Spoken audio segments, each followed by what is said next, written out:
and we are here for the closing bell.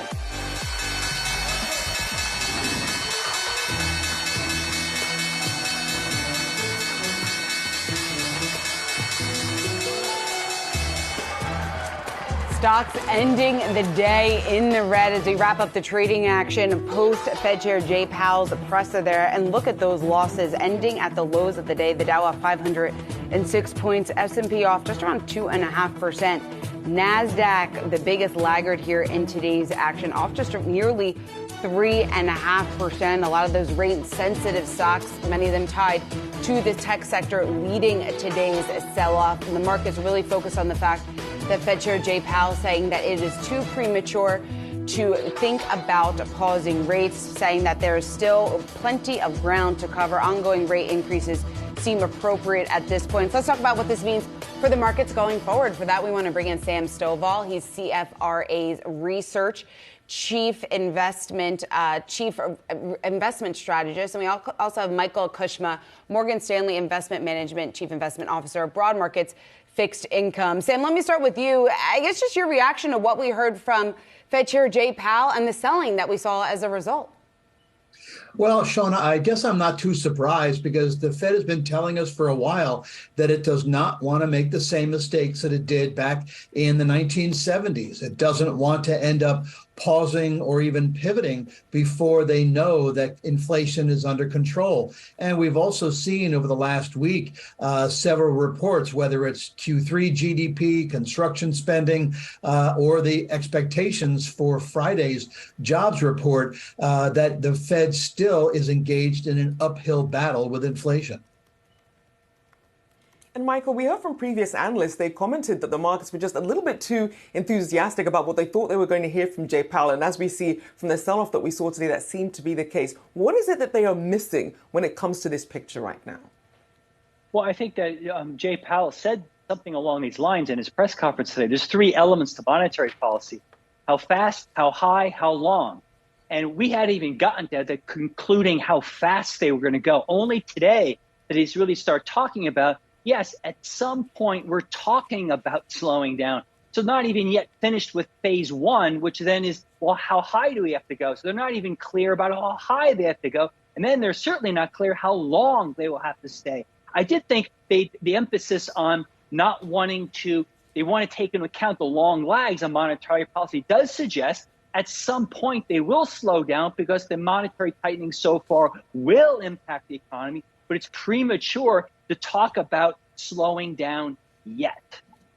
So to Michael's point, Sam, how high do you have to go? Do you think we're talking about a Fed funds rate around 5? And do you factor in hikes through March?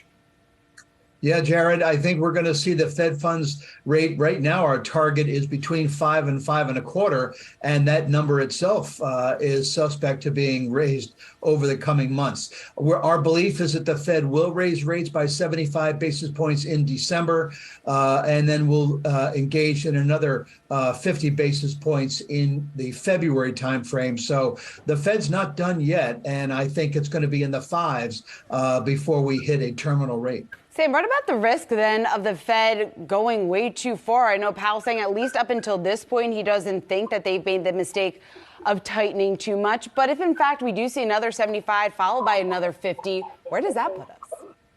Well, I think that even from the very start, at least a mild recession was something that investors had to anticipate.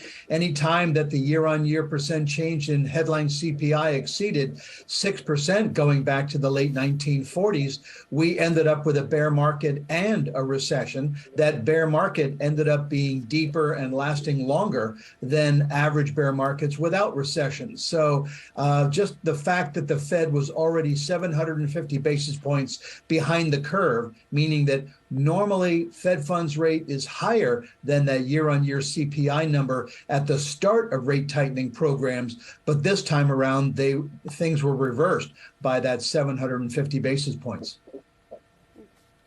So, Michael, by erring on the more hawkish side with these comments, how should investors be thinking about this period between now and the next Fed meeting? Well, I think it's as the Fed has said multiple times, they've given up on forward guidance. The world is too uncertain. We don't know what's going to happen, so it's very data dependent.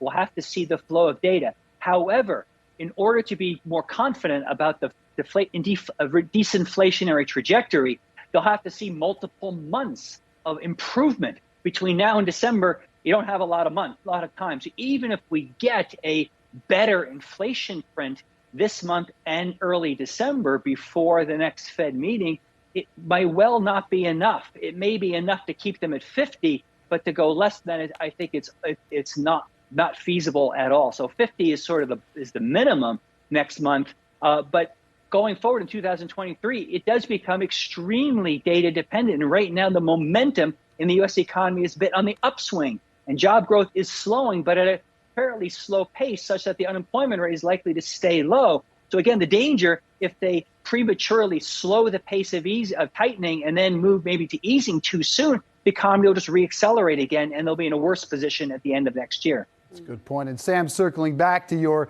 75 and 50, how do you invest into those conditions? Well, I think you have to continue investing from a defensive perspective. Looking at my momentum model, basically it is the old standby of staples, healthcare, utilities, and also to energy. And whereas you want to be avoiding those groups that tend to get hurt the most by rising rates, which would be your growth areas, communication services, technology, real estate. So right now it's, playing it close to the vest with defensive sectors is probably the best way to go. Sam Stovall and Michael Kushma there. Thank you so much for joining us on this Fed Date with your market breakdown.